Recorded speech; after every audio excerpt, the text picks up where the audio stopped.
Imagine yourself in the shoes of a 72-year-old man who traveled miles to meet someone he's never met in person. His granddaughter.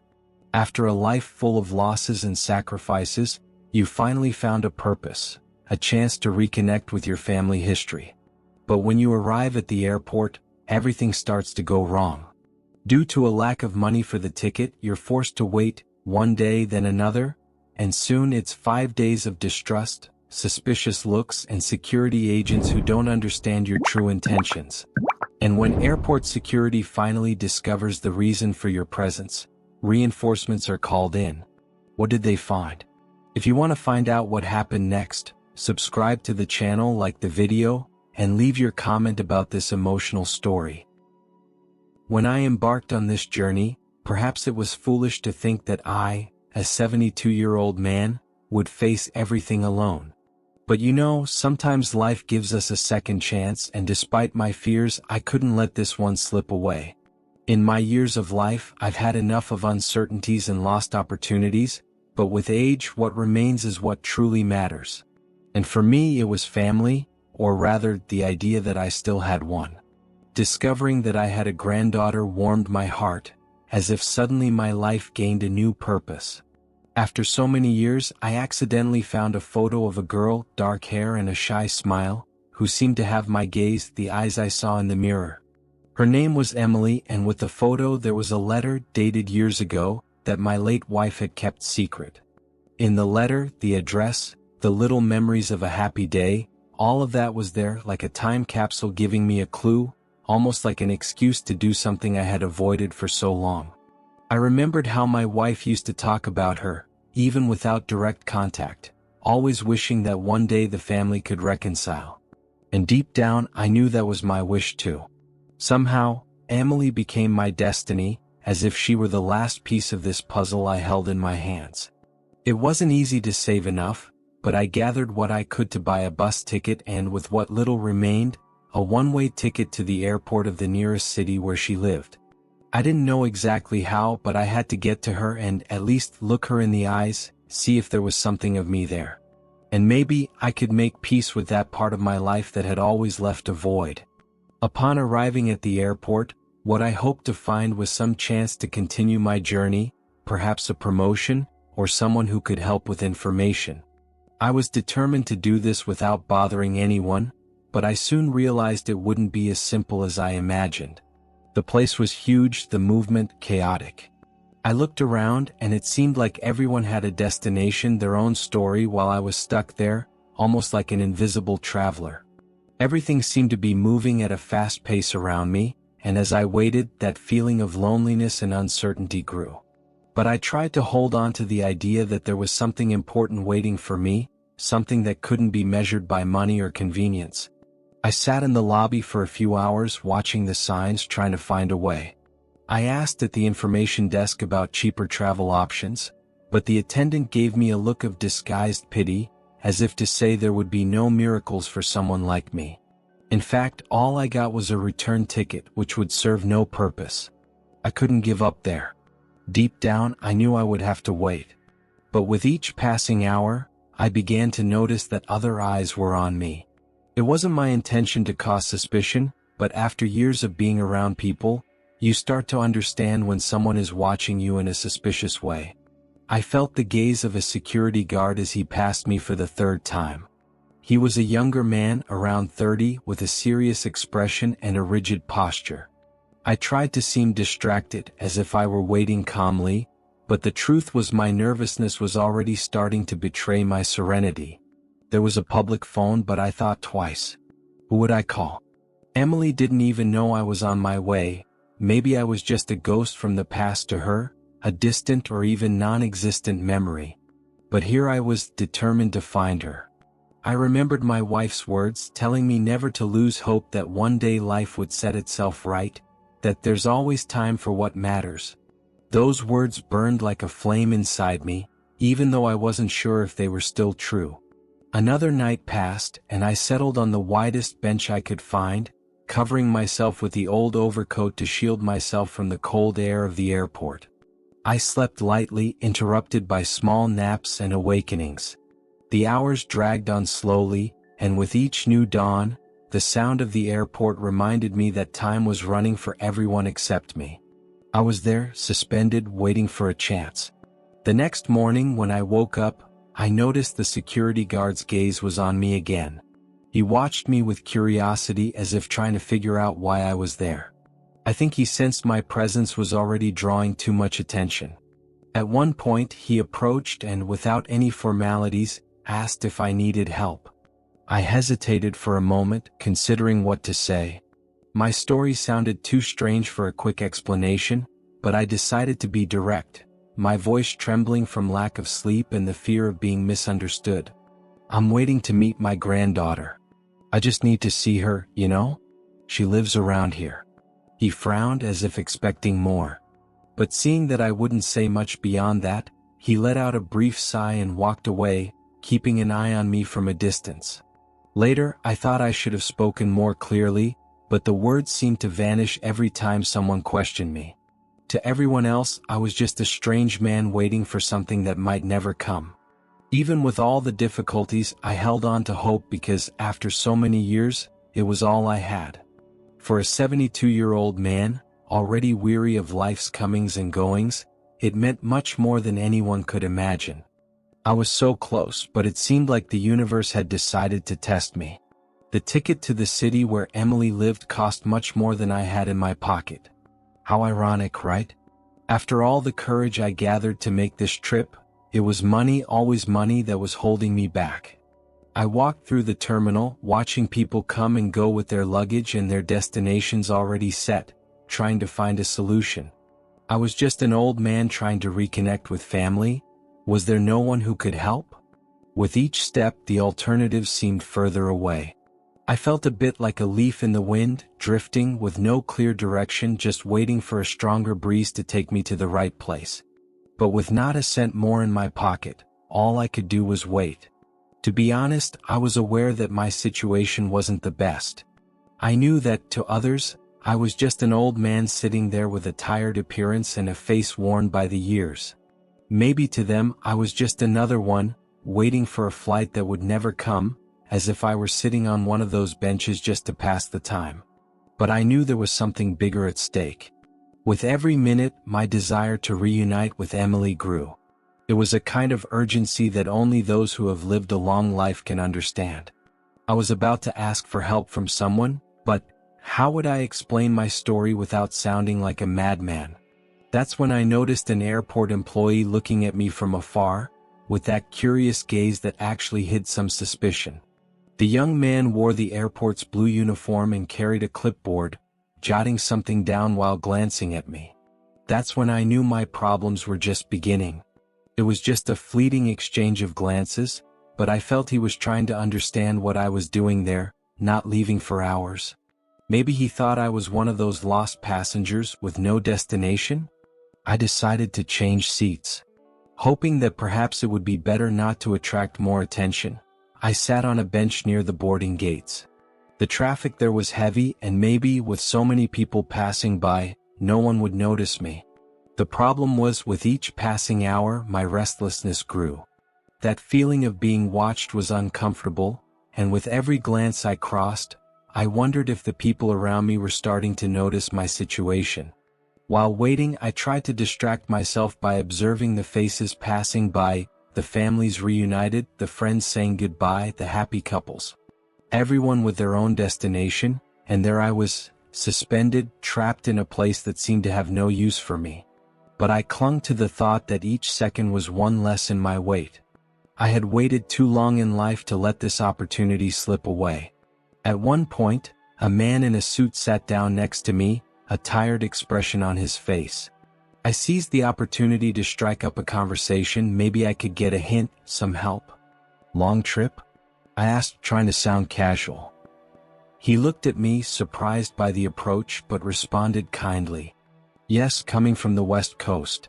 A lot of work." I thought about telling him my situation, but the man quickly went back to fiddling with his phone, disconnected from the conversation. It was another blow to my spirits. I couldn't lose hope, but the silence felt deafening. It was clear that here, people were focused only on themselves and their destinations. I was a stranger and no one seemed willing to care about that. As night fell, I approached one of the employees to ask once again if there were any discounted tickets or any other possibility. With an impatient tone he answered me, "Sir, we've tried to help as much as we can. Tickets aren't cheap. Maybe you should consider another form of transport or contact someone from your family."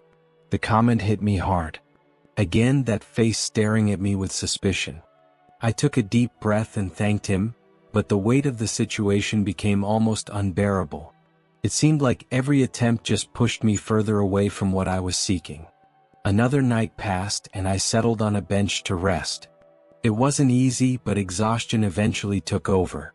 When I woke up, however, a strange feeling took over me. The same airport employee who had watched me before was now standing next to a security guard, and both were speaking softly while looking in my direction. My heart raced. Did they think I was there for no reason? That I was some kind of inconvenience? I had no intention of causing trouble for anyone, but in that situation my appearance said otherwise.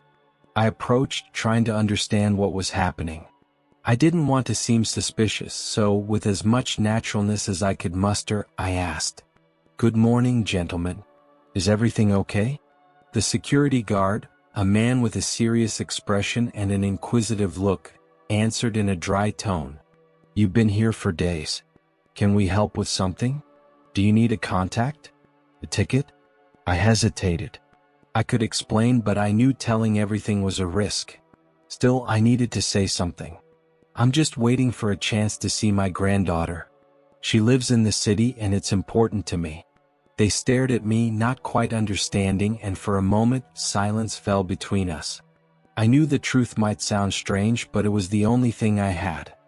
After 3 days, it became increasingly clear that my presence at the airport hadn't gone unnoticed. I was that fixed face amid the constant flow of hurried people, that old man in worn clothes that by now must have been impregnated with the smell of the airport.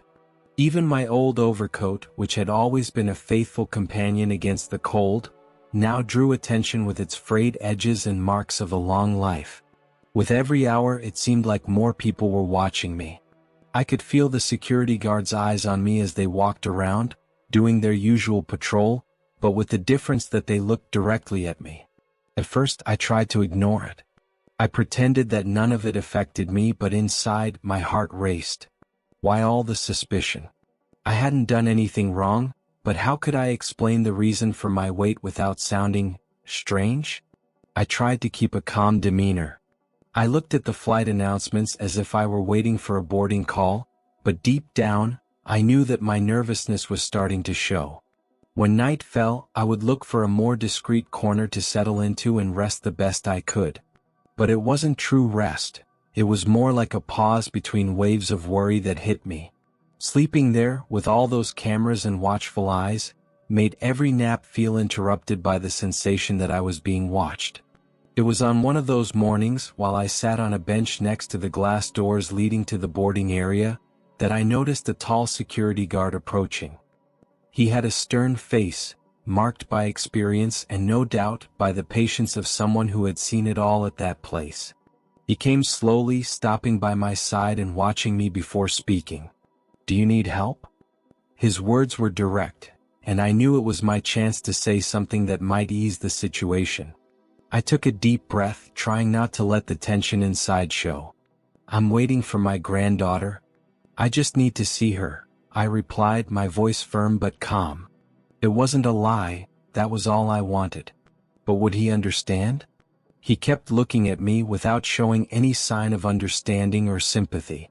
He just maintained that serious expression as if evaluating me. "Do you have a flight booked? Or do you need specific information?" He insisted.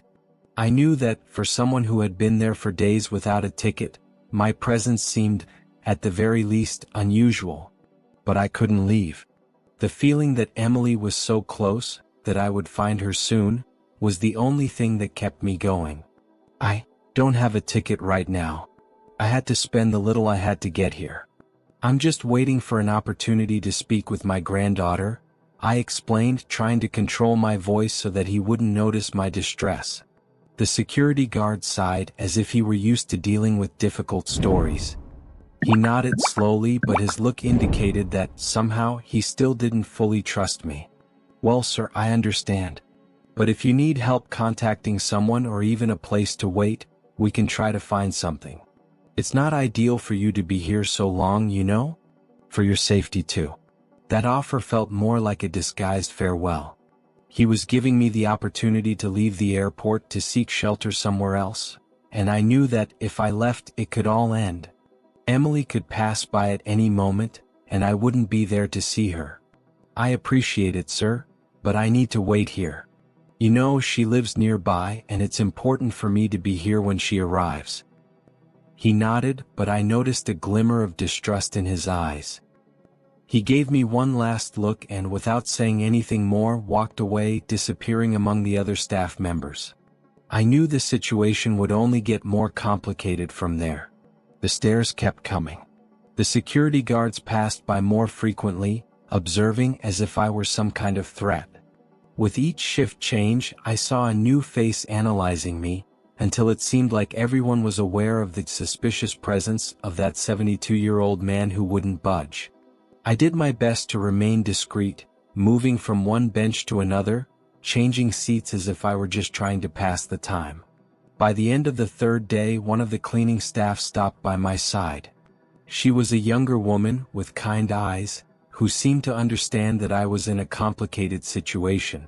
She bent down slightly and spoke in a low voice, almost as if she wanted to make sure no one else could hear. "Are you waiting for someone? Do you need help?" Her eyes conveyed a rare understanding, and it touched me deeply. I thought about telling her everything, opening up right there. But I held back. I took a deep breath and smiled, trying to ease the tension. "Yes, I'm waiting for my granddaughter. I just need to see her," I repeated in a tone I hoped would be convincing. She nodded, but I could see a look of doubt on her face. Maybe she was just trying to be kind, but I felt she really cared. "Well, if you need anything, just call me. Just be careful with the security, they've been quite vigilant lately," she said, casting a discreet glance at the guards patrolling the terminal. I thanked her with a nod and she walked away. But her words echoed in my mind, "Be careful with the security." I knew I was drawing attention, that with each passing day, the chances of being approached again were growing.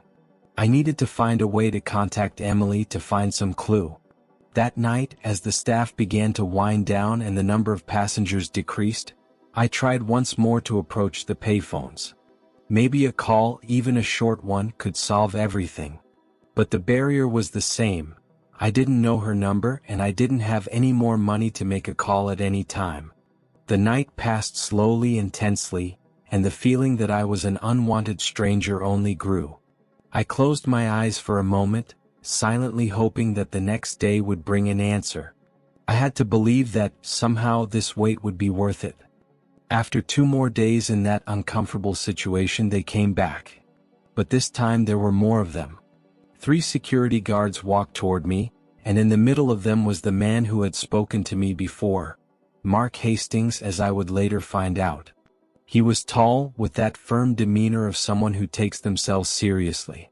I tried not to show any nervousness, but my stomach was in knots. Mark stopped in front of me and said, without any preamble, "Sir, could you please come with us?" I knew it was pointless to resist, so I just nodded, trying to look as calm as possible. He led me through the terminal, passing by curious stares, until we reached a small, cold, windowless room. They closed the door, and for a moment, the silence was so intense that all I could hear was my own breathing. There I was, a 72-year-old man sitting in a security room with 3 guards in front of me. To anyone looking from the outside, it might seem like a scene from a movie, but for me there was nothing exciting about it. The feeling was one of pure distress. Mark looked at me directly without hesitation. "Sir, we need to know exactly what you're doing here. Why have you been at the airport for so long? Do you have a return ticket? Are you waiting for someone?" I took a deep breath. There wasn't much to hide. I knew what I was about to say might sound strange, but still, I decided to be as honest as possible. I looked at Mark, trying to make it clear that I was telling the truth. I came to see my granddaughter, Emily. She lives nearby, but I don't have the money for a ticket to her city. I just need to see her," I began, trying to keep the emotion out of my voice. "And I know I must seem like an inconvenience here, but I'm just waiting for an opportunity." Mark crossed his arms, watching me with that look that seemed to measure whether I was trustworthy or just another strange story at the airport. "So you're saying you've been here for 5 days, waiting for someone who doesn't even know you're here?" he asked, his tone a mix of disbelief and perhaps a hint of compassion. I nodded, feeling the weight of my own response. "Yes. Sounds crazy, but I can't leave. She's my only family now. After my wife passed, she's all I have left. I just wanted a chance to reconnect with her." There was a moment of silence. For a brief instant, I noticed that Mark's stern expression softened, as if he understood at least partially what I was going through. But then he regained his professional posture. "All right, sir. But you need to understand that we can't allow people to just stay here indefinitely. The airport isn't meant for temporary housing," he said, choosing his words carefully. Another guard, who was standing next to Mark and seemed younger and somewhat impatient, intervened. "You don't have any contacts? Anyone who could come here to pick you up?" I sighed.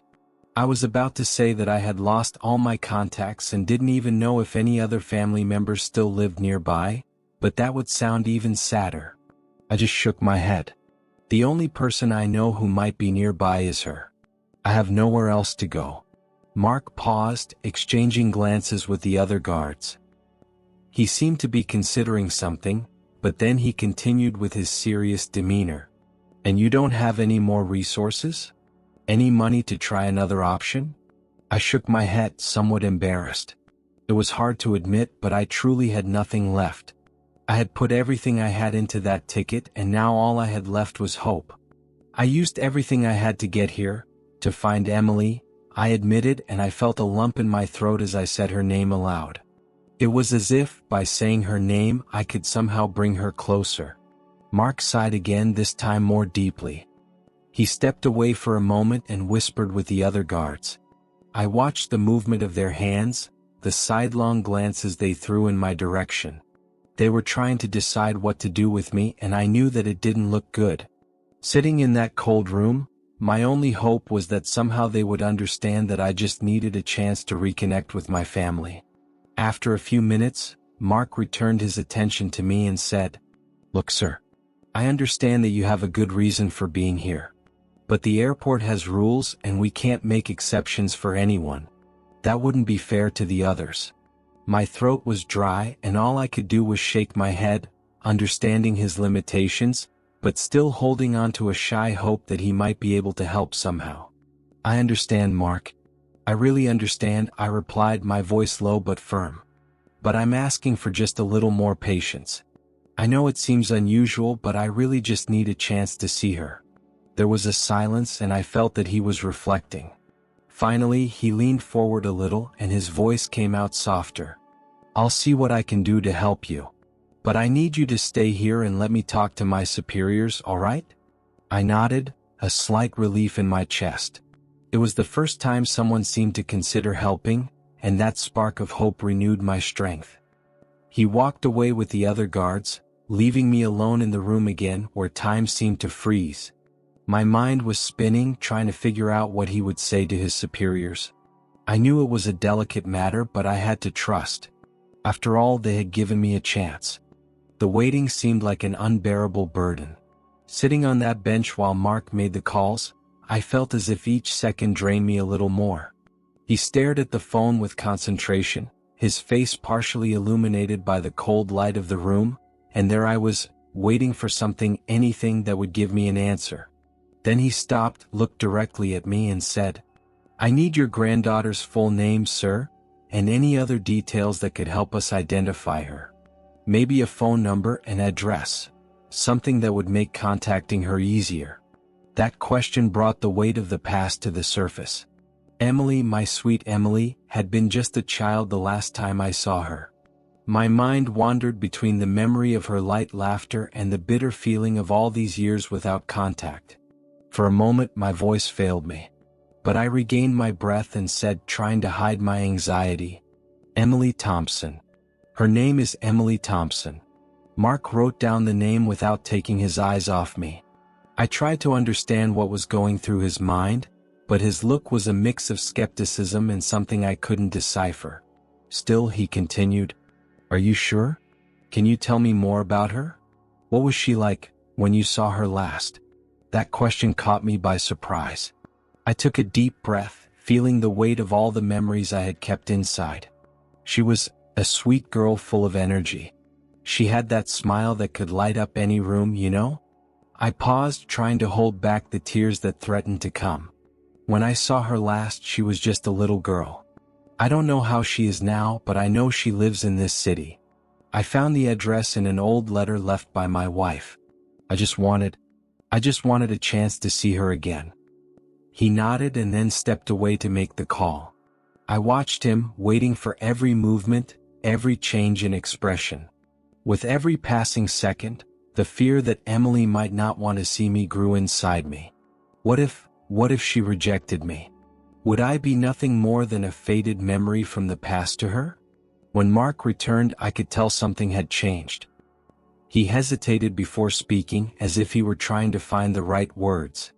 "Mr. Thompson, we've made contact with someone connected to Emily," he said in a careful tone. "But I need to be frank with you. They've asked for some time to confirm your identity." I swallowed hard. That sentence felt colder than I expected. It wasn't the reunion I had imagined, but at least it meant that someone knew I was here. Even so, the feeling of rejection burned inside me.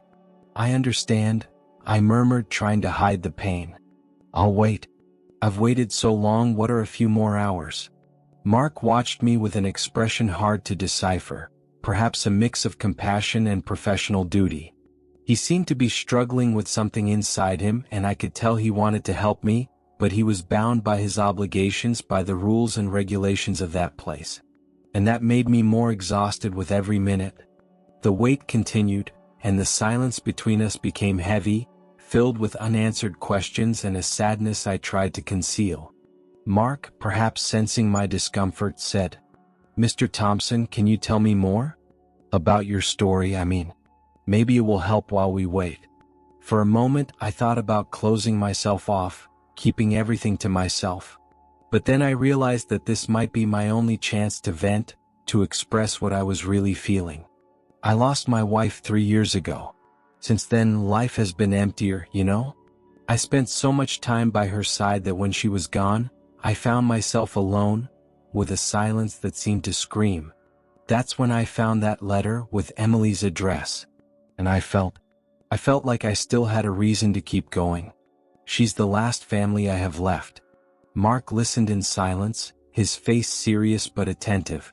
I don't know what he thought, but at that moment I felt like he was really trying to understand. After a few more minutes, he finally broke the silence. "We'll give it a little more time, Mr. Thompson. If Emily is who you say she is, she needs to know you're here." Those words brought a glimmer of hope, but the doubt still tortured me. Mark left the room, leaving me alone again, and all I could do was wait. Mark returned, and his expression was grim. He approached me cautiously, as if carrying some difficult news to deliver. When he spoke, his voice was low, almost as if he wanted to spare me more pain. "I managed to speak with her. Emily never knew you existed, but she wants to come. She's on her way." His words echoed in my mind. I was speechless. Emily was coming? I didn't know what to feel, what to think. The news felt like a distant dream, but at the same time, it was an unexpected and overwhelming reality. Emily, my granddaughter, whom I imagined to be far out of my reach, finally knew about me. She wanted to see me. But at the same time, a flood of questions invaded my mind. Why had she never known about me?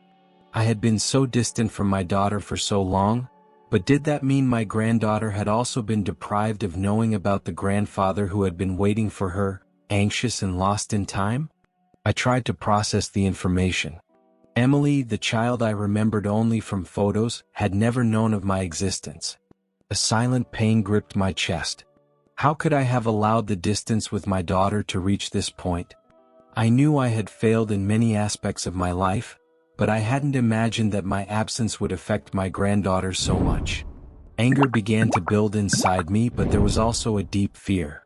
Would she reject me? Would she, after knowing I had been waiting for her all this time, see me as a stranger? I knew time was relentless, but the idea of being just a vague memory to her seemed even harder to bear. I was, in essence, a stranger trying to reconnect with someone who might have never truly known me. Mark seemed to sense my distress but said nothing. He simply watched me, waiting for my reaction. I needed time to digest it all, but anxiety had already consumed me completely. My hands were cold and my heart was beating too fast. How could I react to something so big, so unexpected?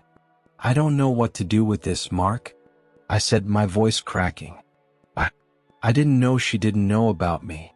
This is so big. And now she wants to see me? She's going to want to see me after everything that's happened? Mark remained silent for a moment before responding calmly. You have to understand, Mr. Thompson, that time doesn't erase everything. And if she wants to come, it's because in some way she feels something too. We can't control what the past has done, but the future is a blank page. The decision is hers. What matters now is that she's willing to come. I took a deep breath. This was the opportunity one had been waiting for. It didn't matter what had happened before, it didn't matter the pain or anger that arose. I couldn't let this chance slip away. But at the same time, a part of me wondered, what if, when I saw her, I felt even more distant from the person she had become? What if she looked at me and saw not a grandfather, but just a lost man who hadn't known how to be part of her life? These questions multiplied as time passed. Each minute seemed to weigh more and more. The room was silent and even the air seemed denser. I, sitting there trying to organize my thoughts, knew that nothing would be the same again. Everything would change the moment I saw Emily. I was no longer the same man she, perhaps, had imagined. What would she think of me? What would she expect from a grandfather who, for so long, had been just a distant figure? When Mark looked at me again, a softer expression appeared on his face. He seemed to want to offer me some comfort, even if it was impossible to provide more than words of support. Emily will be here soon, Mr. Thompson. Are you ready for this? To face her, and more importantly, to face the consequences of all of this? I didn't know if I was ready. The truth was, I had no idea what the future held for us. But one thing I knew, I wasn't going to give up. If she was willing to meet me, I would do everything I could to make that meeting more than just a reunion of old strangers. It would be the chance to start over. Emily arrived at the airport about an hour later. The anxiety was so intense that time seemed to drag on, but when I finally saw her appear at the entrance to the boarding area, my heart nearly stopped. She was tall, with dark, wavy hair, wearing a simple yet elegant coat. Her eyes were large and curious, but there was something else, a mix of apprehension and curiosity, as if she were trying to understand what this meeting meant, both for me and for her. At first, she stood there, at the entrance of the hallway, as if hesitating to take the next step. I was standing still, waiting with a lump in my throat, hoping she would decide to approach. When our eyes finally met, it was as if everything happening around us disappeared. Nothing else mattered. It was just the two of us in that moment. It was the strangest feeling, as if time had frozen, yet at the same time, it was rushing by too fast. Mark, who had been watching us from a distance, sensed the tension in the air and quietly moved away, giving us the privacy I knew we both needed. Suddenly, the weight of the moment fell upon me. The opportunity to reconnect, to finally meet my granddaughter after all this time, was right in front of me. Here I was in the middle of it all, not knowing if I would be able to be the grandfather she needed. So, I began, my voice rougher than I expected. I'm your grandfather, Robert Carter. You can call me Bob. Those words sounded strange to me, as if just saying them unleashed an avalanche of repressed feelings. I didn't know what she would think. I didn't know what she expected from me. I was overwhelmed with vulnerability, but I tried not to show just how nervous I was. Emily looked at me intently, her eyes almost melancholic, but also human. She seemed to be absorbing my words, processing everything without rushing. It was a silent, intense moment until she finally smiled, but in a subtle way, almost as if it were a shy, hesitant smile. "It's funny. I never imagined you existed. My mom, well, she never mentioned you. I didn't know how to respond to that." The truth was, I had never known how to approach my daughter, and maybe, in some way, I had been avoiding the reality that my absence had caused a much greater distance than I realized. I prepared myself for the hard questions, but up until that point, there was only one thing I wanted to do: be honest. "I know," I replied, trying to be sincere. "The truth is, for a long time I kept my distance from you both. From your mother, from you. But, over the years, the longing, the regret became too heavy to carry. When I found that photo of you, I thought that maybe there was still time to find my family again. I didn't know what to expect. I just knew I had to try." Emily remained silent for a moment, reflecting on my words. It seemed like she was trying to understand everything that was being said, as if she were weighing the stories, the emotions that were unfolding between us. I could feel the tension between us, but at the same time, there was something more. Something that gave me hope. She looked at me again, once more with that curious gaze, but now a little more open. "I never knew about all this, Bob. I never knew you wanted to be around. This is a lot to digest. But at the same time, I'm glad you came." I watched her, trying to absorb her words. She was being as honest as I was, and that made my heart beat faster. The pain of everything I had lost was still there, but in that moment, with Emily by my side, something else seemed to be emerging. I can't explain what it was, but it felt like a door was opening, even if cautiously. I spoke about my life, about the time I had spent away from everything and everyone, but also about the moments when I thought about my daughter and how I always wanted to come back but never knew how. And Emily, with her soft voice, began sharing her own experiences, her own feelings. It was as if, little by little, we were getting to know each other again. It was strange, but at the same time, comforting. She asked me about my wife, about my life before all of this, and even with the pain in my words, she wanted to listen. It wasn't like a formal conversation or a simple exchange of information. No. It felt like recognition between two people who didn't know each other, but who, in some way, still felt connected. We kept talking little by little, like two strangers trying to find each other in a sea of distant memories and unspoken words. But at the same time, there was something more, something undeniable. We were family. Even though time, distance, and mistakes had separated us, blood, history was still there. And despite everything, that seemed enough to start over. "I don't know where this will lead us, Emily," I said, now calmer, with a firmer voice. "But I know that even though everything has been difficult, it's never too late to begin." She smiled genuinely, and for the first time since we met, I saw the light in her eyes. Something that told me that, somehow, the beginning was happening right there between the two of us. At the end of that afternoon, after so many words, so much silence, and so many emotions shared, Emily looked at me in a different way. I realized the moment when she truly saw me, not as a stranger, but as someone with whom she could build something. She looked at me with a softness in her eyes that I hadn't seen before and said, "You should have come sooner, you know?" I smiled, a bittersweet smile, but without regret. There was no space for regrets there, not now. What mattered was what was happening in that moment, not what could have been done differently. After all, the past only serves as a lesson for the present, and what I had now was a real chance. I came when it was possible.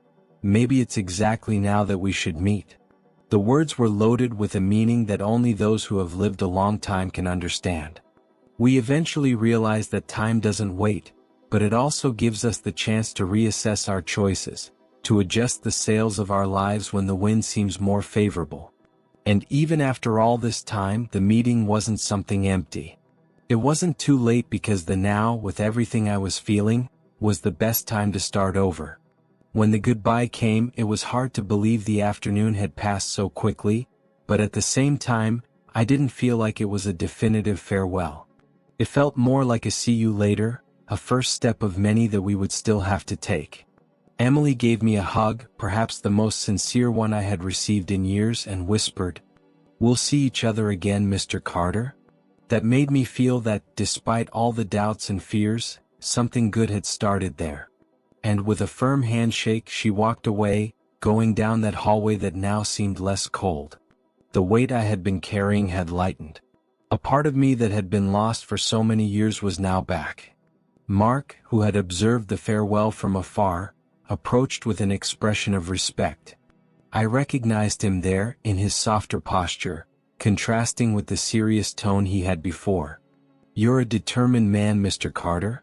Not everyone would have done what you did." Those words fell on me with more weight than I expected.